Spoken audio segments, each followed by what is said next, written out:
क्या हमने आपको बताया कि ये लीप ईयर चल रहा है और आज 29 फरवरी, आपको पता है कि आज के दिन जो लोग पैदा हुए थे ना उनकी 4 साल बर्थडे ही नहीं होती। So happy birthday 4 to साल बाद all वो बड़े those होते हैं। who were born on the 29th of We are going to February. have 366 days this year, एक दिन एक्स्ट्रा है एमी। So आज का जो दिन है, आज की जो तारीख है, अब आज से 4 साल बाद दोबारा आएगी। यस, जाते जाते खैर हमने बस ये कहना था, हम कहाँ रहे हैं अभी जी। हुकूमत साजी का जो बड़ा ही इम्पोर्टेंट मरहला, नेशनल असेंबली का आज पहला इनॉग्रल इजलास जो है वो एज वी स्पीक 10 बजे शुरू होना था। अब्दुल्ला 10 तो बज अच्छा गए जी, हैं उमर वैसे। अयूब पहुँचे पीटीआई के सीनियर ओहदेदार और इमरान खान के nominee for the prime minister as well, और स्पीकर राजा परवेज़ अशरफ अरकान से हलफ लेंगे।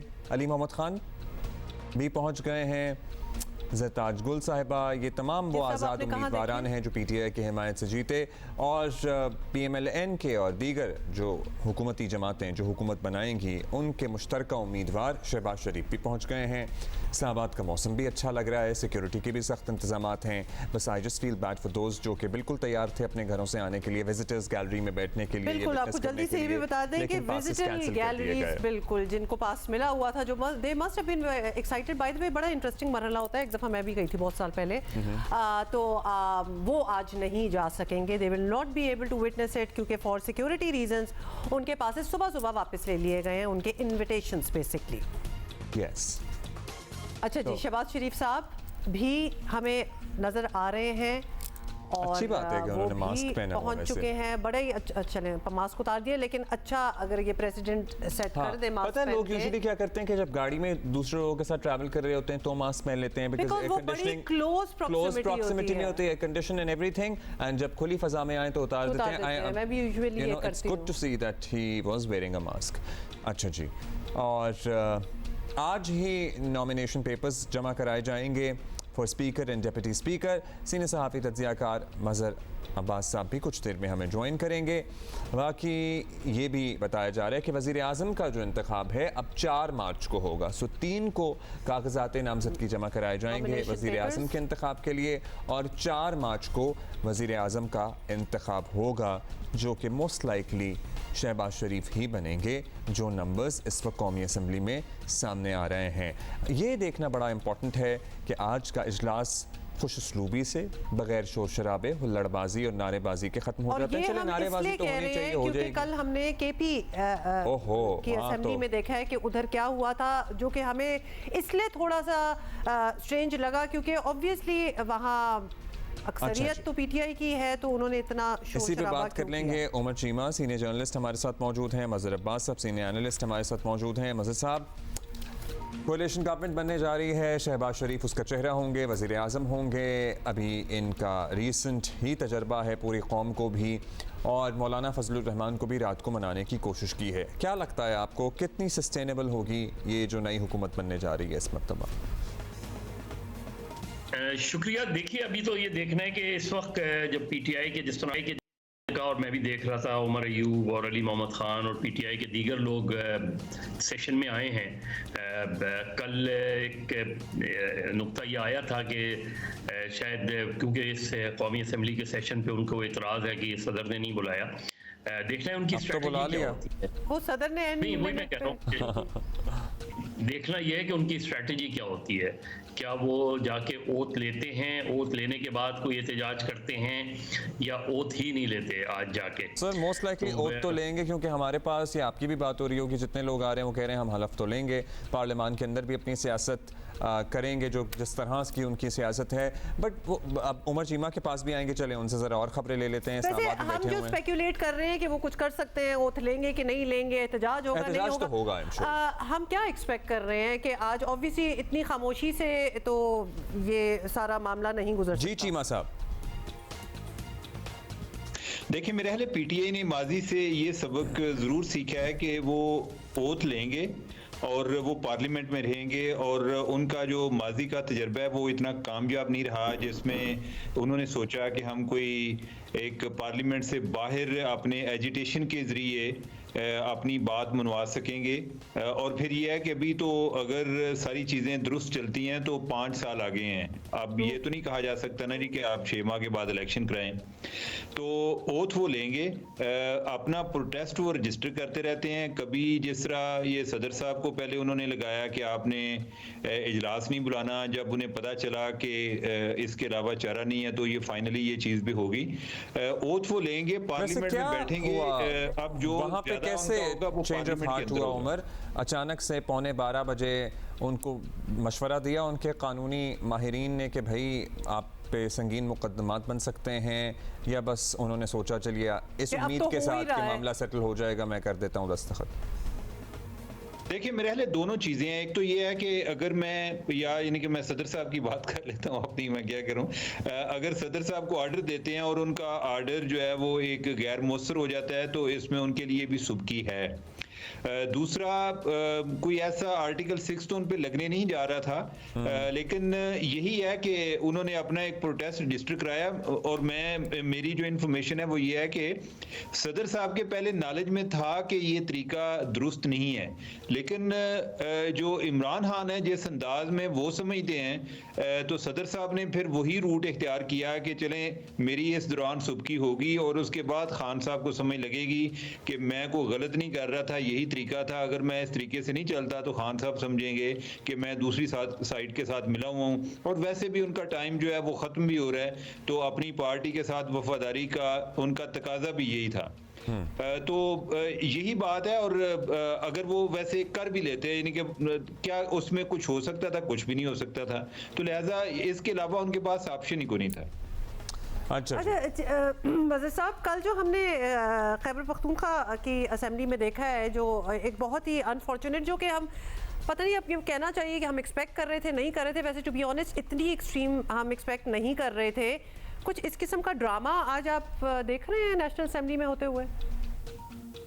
देखिए मुश्किल है, वैसा ड्रामा तो कल तो बहुत ही एक तरीके से बदतमीजी हुई थी, जूते फेंकना, इस तरह की चीजें करना। और ताज्जुब ये था कि स्पीकर ने इसका कोई नोटिस नहीं लिया। यानी एक तो नारेबाजी तो चलती है, लेकिन अगर जूते फेंकना, लोटे फेंकना, इस तरह की चीजें हों तो मेरा ख्याल है स्पीकर को कम से कम एक वार्निंग जरूर देनी चाहिए। ये वज़ीर साहब वो घड़ी घुमाना वहाँ वो तो इंसाइट करने वाली बात भी है, लेकिन उस तरह की चीज तो मुझे नहीं लगता कि कौमी असेंबली में होगी। लगता यह है कि जैसे ओथ लेने के बाद वो पॉइंट ऑफ ऑर्डर पे बोलना चाहेंगे, स्पीकर जाहिर है उन्हें पॉइंट ऑफ ऑर्डर पे गालबन बोलने नहीं देंगे, जिस पे हंगामा होगा वो वॉकआउट कर जाएंगे। अब वो बॉयकॉट करते हैं या सिर्फ वॉकआउट करते हैं ये देखना है, इस तरह की चीजें होंगी।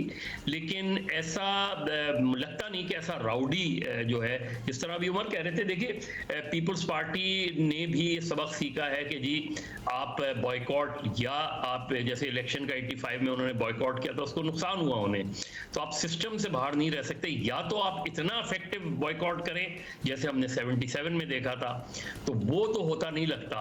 तो मेरा ख्याल ये है कि एहतजाज करेंगे, शोर शराबा करेंगे, जो नॉर्मल नॉर्म्स हैं हमारी पार्लियामेंट्री हिस्ट्री की, इससे ज़्यादा इलेक्शन में पार्टिसिपेट करेंगे स्पीकर और डिप्टी स्पीकर के, ये अभी उनकी पार्लियामेंट्री पार्टी डिसाइड करेगी। लेकिन लगता ये है कि पार्टिसिपेट ज़रूर करेंगे, लेकिन कोई फाइनल डिसीजन अभी हम कह नहीं सकते। उमर इस्लामाबाद में ही है, वो ज़्यादा बेहतर बता सकते हैं। अच्छा उमर, क्या तवक्कुआत हैं इस मरतबा रखी जाए? मज़ीद साहब आपसे भी यही सवाल पूछेंगे। 16वीं कौमी असम्बली जो है वो आज मारज़ वजूद में आ रही है, अरकान हलफ उठाएंगे, ये निज़ाम किस तरह से आगे बढ़ता हुआ देख रहे हैं? कोई पॉलिटिकल स्टेबिलिटी आएगी? जो सॉर्ट ऑफ एक हाइब्रिड सिस्टम मुबैना तौर पर कहा जाता है उसकी कंटिन्यूएशन होगी या क्या होगा? देखिए हाइब्रिड सिस्टम तो है ये। अब हाइब्रिड प्लस कहें आपको, हाइब्रिड सिस्टम कहें, वही है। डिपेंड करता है कि दोनों गवर्नमेंट और अपोजिशन का रवैया दोनों ही डिपेंड करता है। लेकिन गवर्नमेंट जो होती है वो हमेशा एक फलदार दरख्त की मानंद होती है जो झुकता है। शहबाज शरीफ साहब, जिस तरह मरियम नवाज साहिबा ने एक अच्छा जेस्चर दिया था कल जब वो उठकर गई थी लीडर ऑफ द अपोजिशन की बेंच पर, उनसे राना आफ्ताब से बात की थी, उन्होंने भी बहुत अच्छे अंदाज में उनको वेलकम किया। यहीं से पॉलिटिकल टेम्परेचर को नीचे लाना होता है। अब शहबाज शरीफ साहब आज अपनी तकरीर में, आज या कल जब भी वो मुंतखब होते हैं the leader of the house, और वो अपनी तकरीर में, उनकी तकरीर बड़ी इंपॉर्टेंट होगी, क्या हो गया उसमें वो अपोजिशन की तरफ क्या जेस्चर देते हैं, कोई रिलीफ देते हैं। सबसे इंपॉर्टेंट जो गवर्नमेंट के लिए टास्क है पॉलिटिकल टेम्परेचर को नीचे लाना, पॉलिटिकल स्टेबिलिटी को कायम करना। अगर पॉलिटिकल स्टेबिलिटी और टेम्परेचर को नीचे लाए तो आप इकोनॉमिक फ्रंट पे आगे बढ़ सकते हैं, लेकिन अगर पॉलिटिकल इंस्टेबिलिटी रही, कॉन्फ्रंट्रेशन रही, तो जाहिर है फिर सूरत हाल खराब हो जाएगी। अच्छा, हमारे कॉरेस्पॉन्डेंट वकार सत्ती जो है वो असेंबली के अंदर पहुंच चुके हैं। वकार, ये बताइएगा कि क्या माहौल आप देख रहे हैं? कंजीनियल दोस्ताना माहौल है, टेंशन फील हो रही है, किस किस को देख रहे हैं? नाराज खड़े हुए हैं या फिर बातचीत जरूरी नहीं है, हम तो चाहते हैं कि अच्छा फ्रेंडली एटमॉस्फेयर हो। जी वकार।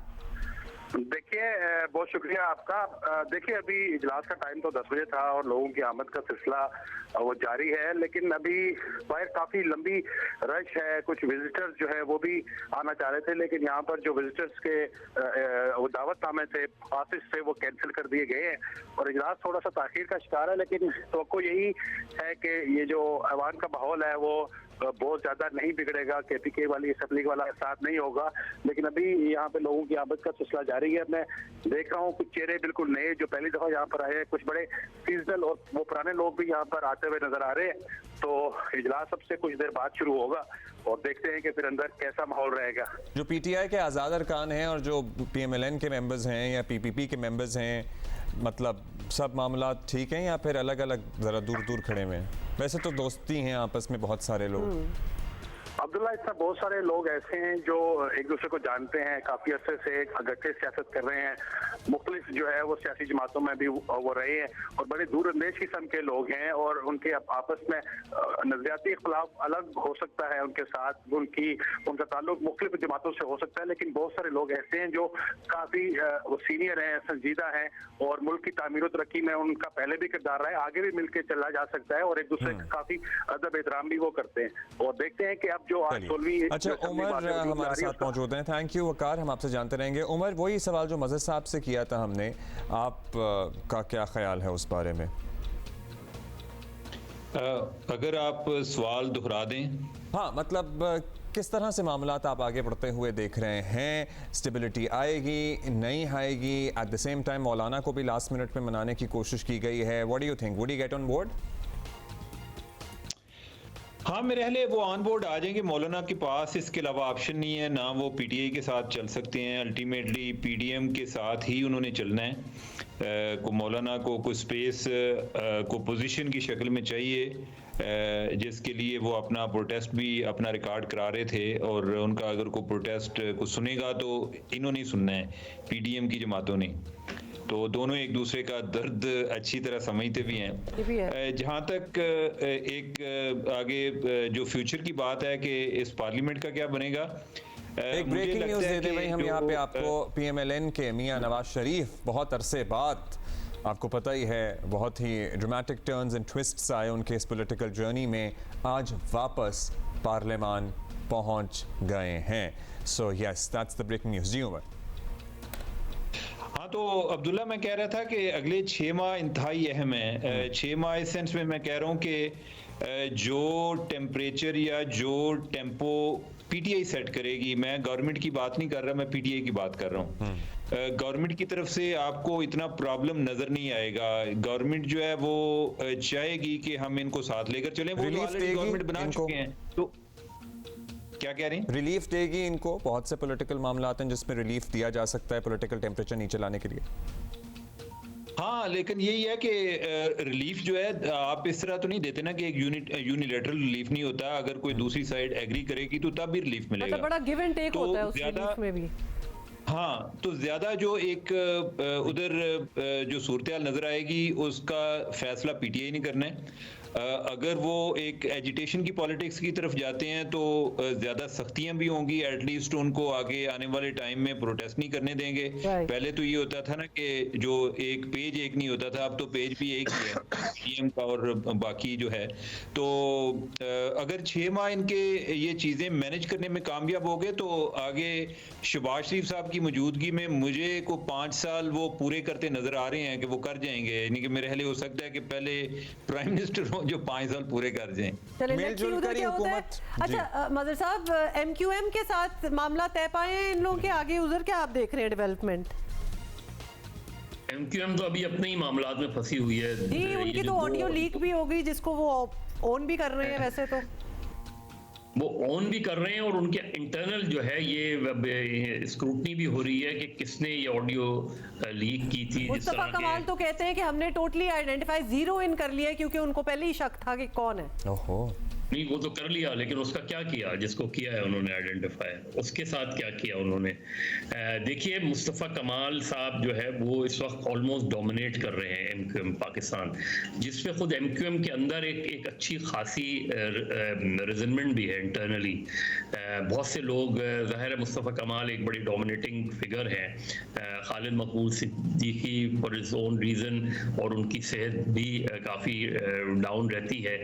तो मुस्तफ़ा कमाल का जो अंदाज़ है वो बहुत डोमिनेट करता है। उनके साथ अनीस कायम खानी, ये लोग जो फॉर्मर PSP के लोग हैं, तो बहुत से जो इंटरनली जो MQM के लोगों से बात होती है, जो उनकी इवन उनकी राब्ता कमेटी के लोगों से जो भी बात होती है, तो all is not well in MQM। तो असल चीज़ ये है कि अब 17 MNAs और कोई 20-22 इतने MPAs के बावजूद भी MQM के अंदर वो पुरएतमादी नज़र नहीं आ रही, वो कॉन्फिडेंट लेवल उनका बहुत ज़्यादा हाई नज़र नहीं आता। एक तरफ उन्हें एलिगेशंस ऑफ रिगिंग का सामना है, बहुत शदीद किस्म का है। दूसरी तरफ PMLN, आपको याद होगा कि खालिद मकबूल सिद्दीकी ने कहा था कि शहबाज शरीफ साहब को कराची आना चाहिए, बहादराबाद।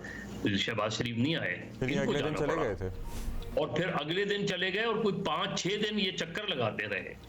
तो मेरे ख्याल में MQM बहुत ही इस वक्त डाउन है, और MQM के अंदर ये बहुत क्वेश्चन है कि हमें गवर्नमेंट के साथ जाना भी चाहिए या हमें अपोजिशन में बैठना चाहिए। अगर हमें गवर्नर नहीं मिलता और हमें कोई 3-4 अच्छी मिनिस्ट्रीज नहीं मिलती, तो बेहतर है कि हम अपोजिशन में बैठें। और PMLN का कोल्ड शोल्डर और पीपल्स पार्टी की, जाहिर है पीपल्स पार्टी चाहती है मुस्लिम लीग नून या इवन MQM का भी अगर कोई आए, लेकिन वो कामरान टिसूरी के अगेंस्ट हैं। वो चाहते हैं कि कामरान टिसूरी गवर्नर ना हो। वैसे उनसे क्या और प्रॉब्लम है, ये क्या खबरें आपके पास? देखिए, उसमें एक तो ये कि कामरान टिसूरी साहब ने जिस तरह गवर्नर हाउस में, हालांकि एक तरीके से उन्होंने पोस्चर तो ये दिया कि बड़ा पब्लिक प्लेटफॉर्म बना दिया उन्होंने गवर्नर हाउस में, लेकिन उस पर बड़े सीरियस क्वेश्चंस आ गए हैं कि एक तरीके से आपने कुछ NGOs को इतना ओपन स्पेस दे दिया गवर्नर हाउस में कि वो जो चीज़ चाहे, और इवन गवर्नर हाउस के अंदर जो लोग ऑफिशल्स हैं वो भी बताते हैं कि न सिर्फ सिक्योरिटी कंसर्न्स हैं उसके हवाले से, बल्कि बहुत सी ऐसी चीज़ें हैं। अभी मैं गया था जब उनकी वोट टेकिंग हुई थी उसके अंदर, तो उसमें काफ़ी चेंज गवर्नर हाउस नज़र आ रहा था कि उसमें ज़ाहिर है मुख्तलिफ सेंटर्स, उन्होंने IT के एग्ज़ाम्स और ये सारी चीज़ें वहाँ शुरू की थी, और पोस्चर उन्होंने ये दिया कि इट्स अ पब्लिक सर्विस। वो बज़ाहिर तो पोस्चर लग रहा था, ट्रैफिक जैम हो जाता था, बाहर इतने लोग होते थे, लेकिन मेरा ख्याल है पीपल्स पार्टी की जो रिजर्वेशंस हैं, और ख़ासतौर पे आसिफ अली ज़रदारी साहब की रिजर्वेशन हैं, वो उन्होंने वो कर दी हैं। अच्छा चीमा साहब, लास्टली खैर ये इसमें चलिए जो भी एलिमेंट है इसमें पब्लिक सर्विस कभी कहीं उनसर तो ज़रूर मौजूद है ही। चीमा साहब, शहबाज शरीफ साहब कितने बाख्तियार वज़ीर आज़म होंगे, या बाद में इंटरव्यूज़ दे के कह रहे होंगे कि जी हमसे तो कानून साजियाँ फला करवाता था? नहीं, मेरा ख्याल है शहबाज शरीफ कभी भी इस तरह का शिकवा नहीं करेंगे। वो जिस मिजाज के हैं, मेरा ख्याल है वो ज़्यादा एक हकीकत पसंद भी हैं, और फिर यह है कि उनकी दोनों तरफ डिपेंडेंस है। एक होता है कि एक कोई प्राइम मिनिस्टर जो कि अपने जोरे बाजू पर आता है या उसका अपना वोट बैंक होता है, तो उस लिहाज से देखा जाए तो उनका इन्हिसार नवाज शरीफ पर होता है, और मियाँ नवाज शरीफ जब ये बात करते हैं तो उन्हें इस चीज़ पर फख्र होता था कि भाई मैं वोट लेकर आया हूँ, तो ये कौन होते हैं मुझे रोकने वाले। तो शहबाज शरीफ जो है उनके मामले में ऐसा नहीं होगा। और दूसरा, उन्होंने ये चीज़ पहले तय की हुई है कि हमें अगर रावलपिंडी पार्टी के साथ मिलकर हम चलते नहीं हैं तो हमारे लिए दुश्वारियां ज़्यादा हैं। तो बेहतर ये है, और अगर आप देखें तो 90 की दहाई से उनके और इस्टेब्लिशमेंट के मामलात ज़्यादा अच्छे रहे, और इस्टेब्लिशमेंट का भी ये ख्याल था कि हम शहबाज शरीफ के साथ ज़्यादा बेहतर चल सकते हैं। तो मुझे नहीं लगता कि इनका कोई ऐसा प्रॉब्लम उनके साथ होता हुआ नज़र नहीं आ रहा मुझे। तो ऑन द फ्लिप साइड हम बहुत स्मूथ एक working of the government expect करें इफ शहबाज शरीफ साहब is at But the that head would of too also depend on the PTI's behavior in the next coming months or the next coming That's all the weeks. time we have. Thank you, Thank you. Umar Cheema and Mazhar Abbas साहब for being with us. और वकार सत्ती भी हमारे साथ थे.